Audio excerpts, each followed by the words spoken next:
Olá, tudo bem? Eu sou a Aline Menezes, nutricionista. Recentemente eu gravei uma live sobre disbiose. Algumas pessoas assistiram, outras pegaram na metade, no final e muitas também não conseguiram assistir e gostariam muito de saber sobre o assunto. Por isso eu resolvi fazer esse vídeo. Você conhece disbiose? Já teve esse diagnóstico? Sabe o que é? Bom, disbiose tem um nome estranho, né? Mas é simples de entender. Disbiose é um desequilíbrio das bactérias benéficas e maléficas que vivem no nosso intestino. Então, quando há esse desequilíbrio, acaba tendo um supercrescimento de bactérias, nós sentimos alguns sintomas, como por exemplo, gases, diarreia ou constipação, sensação de empachamento, aquela barriga bem inchada que a gente chama de distensão abdominal, às vezes até mau hálito. E essa disbiose pode estar atrapalhando o seu processo de emagrecimento. Além disso, ela também pode aumentar o colesterol. Ela prejudica a absorção de algumas vitaminas e minerais que são importantes para o nosso organismo. Ela faz com que nós tenhamos uma baixa imunidade e aí é comum ter infecção urinária, candidíase de repetição. Pode levar também a uma resistência insulínica. Enfim, é uma série de resultados nada interessantes para a gente.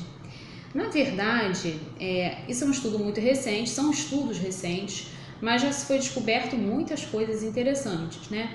Inclusive que temos mais micro-organismos no nosso intestino do que células no nosso corpo. Olha como é importante cuidar do nosso intestino, né?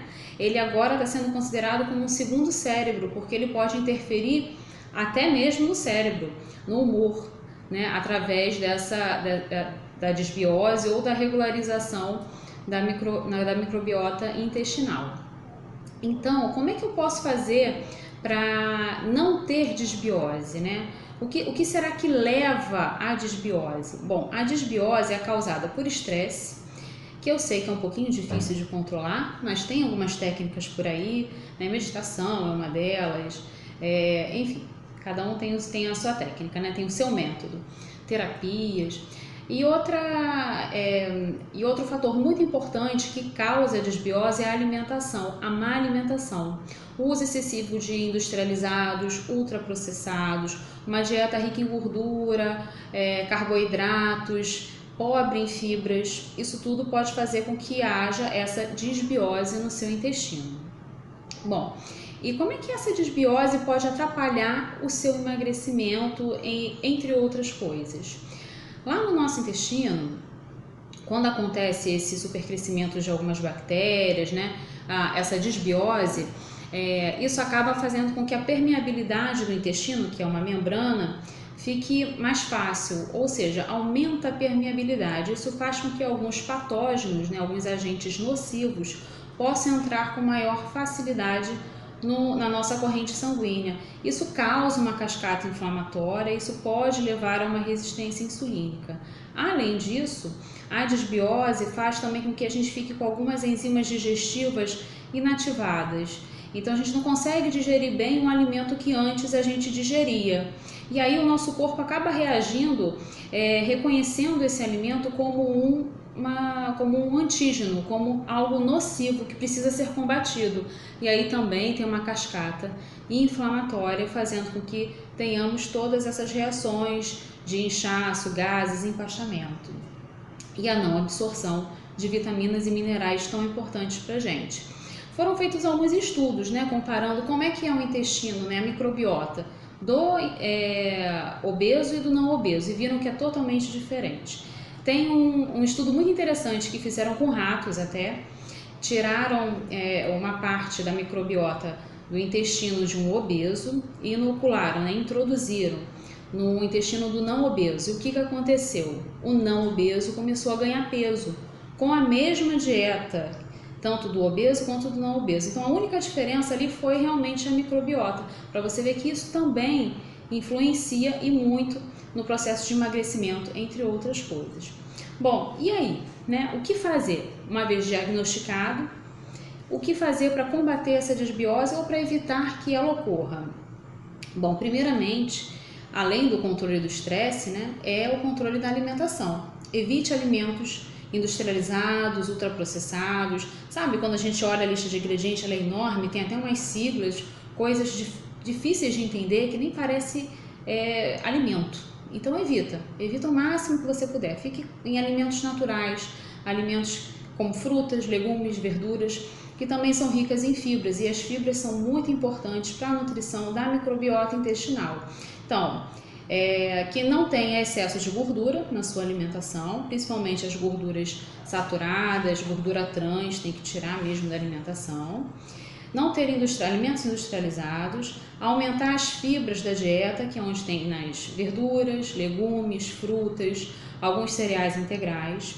E também o uso de probiótico. A gente encontra probiótico na forma natural, como tem alguns iogurtes, e na forma de encapsulado. A gente pode comprar cápsulas ou manipular cápsulas de probióticos. Agora, atenção caso a sua escolha seja o iogurte, porque muitos iogurtes têm um excesso, muito açúcar, e o açúcar faz o quê? Desbiose. Ele fermenta no nosso intestino e acaba causando uma desbiose. Então, procure os iogurtes que não tenham açúcar, aquele azedinho que ninguém gosta, aquele é o melhor para a saúde, tá? Mas pelo menos que você evite aqueles que tenham muito açúcar na sua composição, lembrando que quando a gente lê o rótulo, a lista de ingredientes está em ordem decrescente. O que vem primeiro na lista é o que tem mais naquele alimento. Então, você já começa com açúcar ou com glicose, glucose, frutose, xarope de alguma coisa. Nos primeiros ingredientes dessa lista, procure outra marca. Né? Não fique naquela, porque com certeza tem um excesso de açúcar. E às vezes vem com outros nomes, amido modificado. Realmente o rótulo ainda está um pouquinho difícil de entender. Mas com a prática a gente consegue fazer uma boa leitura e evitar essas pegadinhas que a indústria deixa por aí nas prateleiras. Tá bom? Fiquem de olho nos rótulos, caso a escolha seja o iogurte natural, né? De preferência que seja aquele azedinho mesmo, tá? O iogurte natural integral, sem adoçar. Outro fato importante em relação aos manipulados, os probióticos encapsulados, existem várias cepas. Então, existem alguns no mercado que tem 2 tipos de cepas. De repente, ele não vai ser tão importante para você. O ideal seria que tivessem mais cepas diferentes, ou que a sua nutricionista ou o seu médico pudesse prescrever para que você faça numa farmácia de manipulação. Esse seria o ideal. Além disso, fiquem de olho também no tipo de adoçante, caso você faça uso, caso você tenha que fazer uso. O adoçante sucralose, ele causa desbiose. Então, se esse é o seu adoçante de escolha, procure trocar para o stevia, que até o momento não se encontrou nenhuma relação com desbiose. Tá bom? Bom, esse é um dos adoçantes. Caso vocês precisem de mais informações a respeito, pode deixar os comentários aqui embaixo que eu vou ler e quem sabe a gente fale mais um pouquinho de adoçante. Ou procure o seu nutricionista para melhor te orientar, tá bom? Beijos nutrifortes!